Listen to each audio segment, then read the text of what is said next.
next episode of Titus Balls the...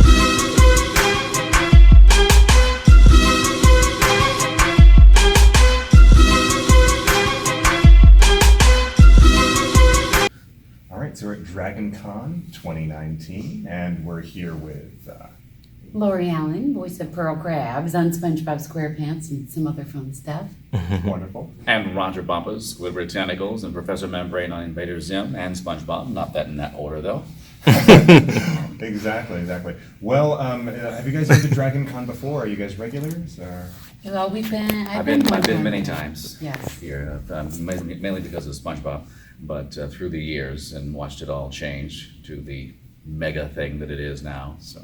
Yeah, it's pretty fabulous. I've been taking pictures and having so much fun looking at other people as they come towards us. And I'm like, wow. So I've had a couple of interesting pictures. Chewbacca was one of my favorites. He must have been on stilts, don't you think? He was on stilts, yeah. Yeah. I've got a collection of crazy costume people that I love. Very cool. Oh, that's wonderful. Yeah, I'm on stilts now. Exactly. You would never know. We're actually, we're sitting down. We're actually about 11 feet tall. Much shorter now. That's super. Well, I mean, it's towards the end of Dragon Con, and I'd say it's perfect to talk to you guys because, you know, you're the characters who complain the most on SpongeBob as far as That's Dragon Con. true. That's right. I I never think noticed about that. that. I noticed it about me. I forgot about her too. Yeah, exactly. Dad, you never give me any money and you don't love me. Okay. Yeah, exactly. I mean, I always wonder, SpongeBob's been running for a while now. Have we ever solved the Pearl riddle as to like where she comes from and how we got a crab and a whale? She's adopted. Okay. We may think that she's adopted, yes, and it's something that we just want to keep a secret for all these years. And it points back to the fact that you cannot use the L word, logic, in our show. Gotcha. We have beaches, campfires, fast food places, Proms. buses, malls. Yeah. So forget all that, and all the fish walk around. Nobody swims. Yeah.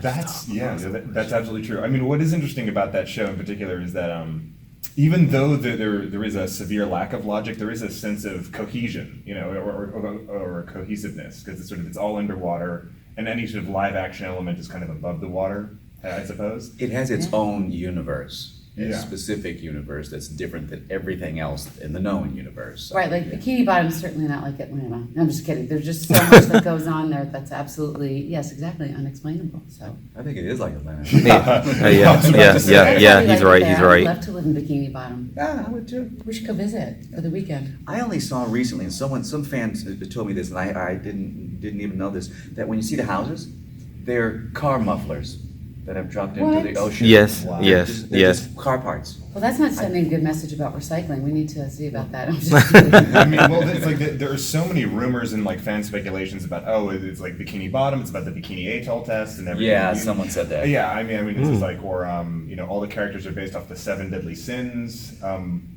which would make you wrath. Some people have Greed. too much. Some people have too much time on their hands. Okay, That exactly. would be my exactly. dad, but yeah. Yeah. What's I'd say ironic is that as a kid maybe you relate a little more to SpongeBob because he's optimistic and things, but as you sort of become more of an adult, you relate more to Squidward. You're just kind of like, why am I working the I've same been around a job? minute. This is a common thread that I hear all the time. The naivete and the enthusiasm and the youth of SpongeBob is everybody when they're a child and they get to be an adult and see what adult life is really like, and they become Squidward.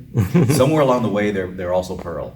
Yes. Because the mall is very important. Yeah, the mall's very important, especially get a job there in Betty White's store. So yeah, that was a great episode. We have some great episodes coming up too. That are weirder and cooler. They're than getting just about weirder and anything. weirder. Yeah. They're awesome. That's interesting. I'm kind of curious, Will. So sort of jumping off of because I like that idea. Sort of, you go from SpongeBob to Pearl as a teenager to Squidward. Like, is there a final form? Do you think, sort of like, in terms of Old Man maturation? Jenkins. That's perfect. So I want to ask, like, how did you guys get started in your careers, mainly voice acting and acting, and when did you guys start? Sure, I started in the womb because my mom is an actress. My mom and dad, that was good, right? My mom and dad are both performers. They actually met at American University, which is like a great theater school in the Washington, D.C. area. And they were theater majors with radio minors. So then my mom went off to do she was in a repertory theater company. My dad went off to write jingles and have his own advertising agency, and he would stick my sister and I in commercials. And my first voiceover was for Archway cookies, and they were like, we didn't have to feed, whatever the lines were. They're like, we didn't have to feed you that, we just fed you in cookies. So, but I remember going through grammar school and doing little 3 blind mice, and I was like, oh, I get to act out and be silly and funny and get attention and get a good laugh when you do something funny. And then would have a theater major in college, and I remember being like, I should do voiceovers as my side gig, that should be a side hustle. So my dad, who was in advertising, I went home from college for the weekend, and he made me a demo reel, and I went back up, and it was great because I had a day job for only a year, knock on wood, and then that became something that I obviously just enjoy so much. And family is so creative and so fun, and I always say that if I'd come home and said, I want to be a lawyer or doctor, they would have been like, that's crazy. That's absolutely insane. You need to have, tap dancing as a backup. So.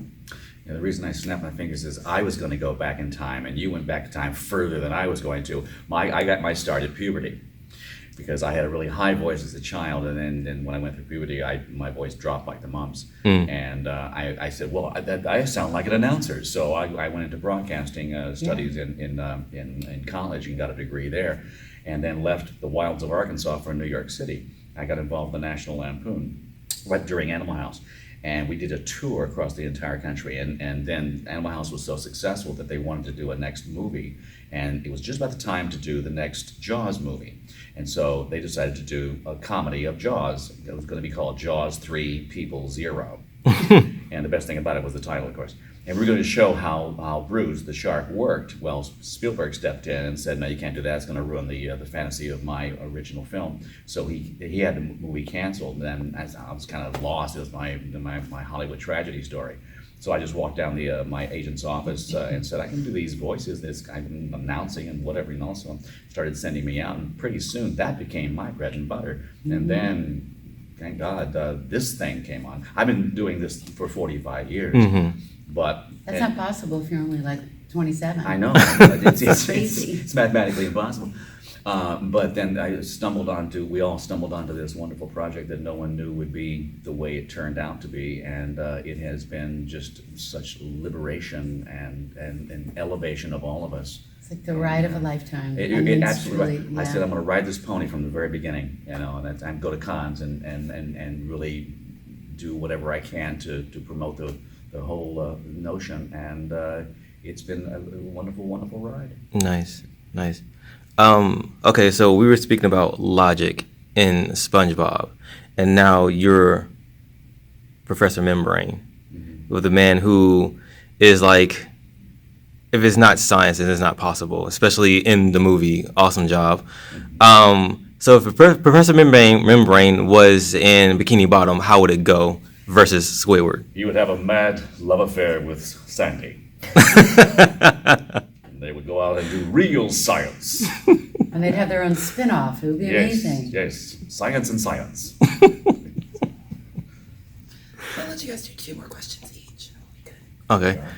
Do you want to go? Go. Okay. You also played an iconic character in one of my favorite franchise in one of the games and everything. You played the boss, Yes. in which I just found out today.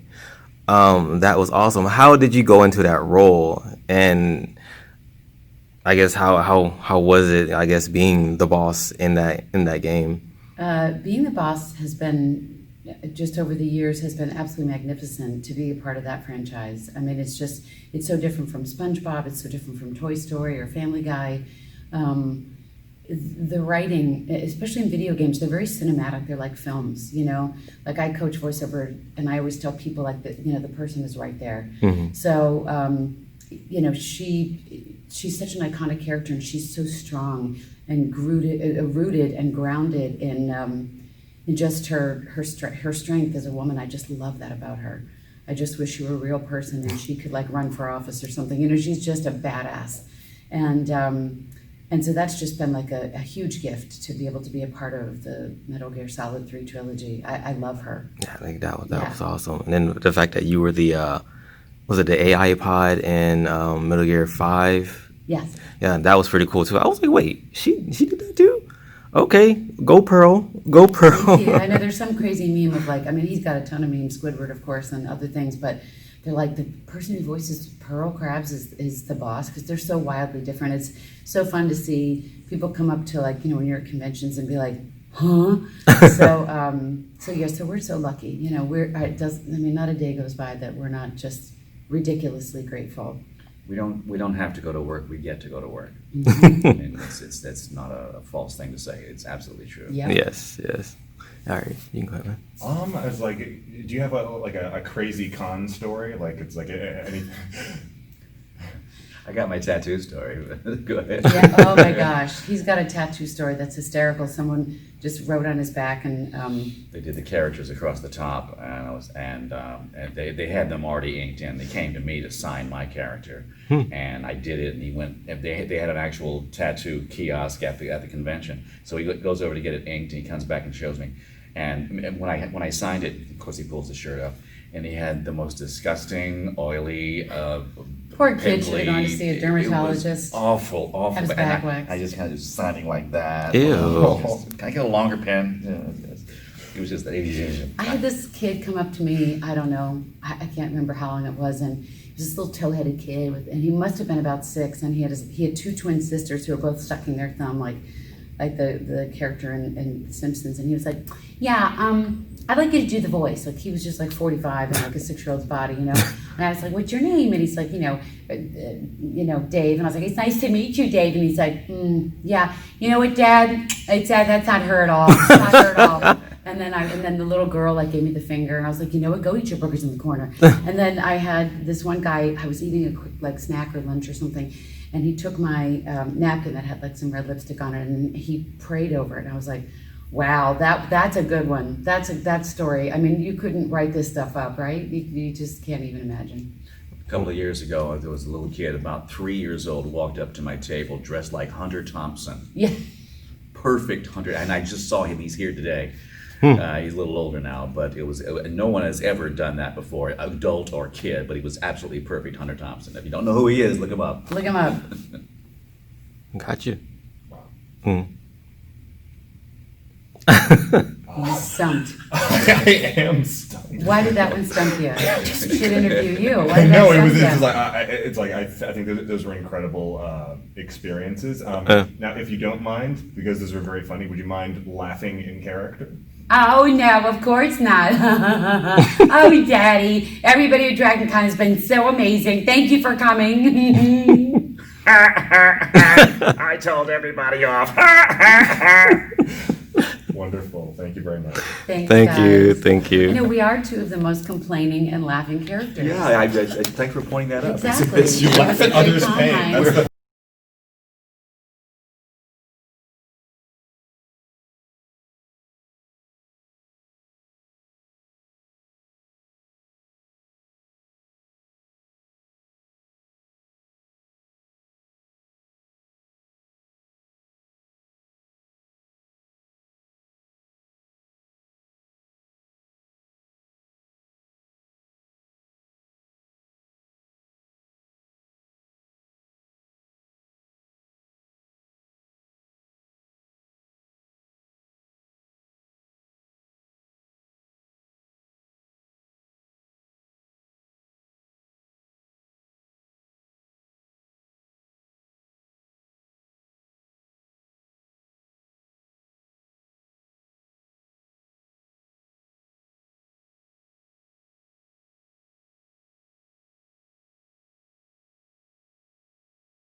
Minus Ball Z.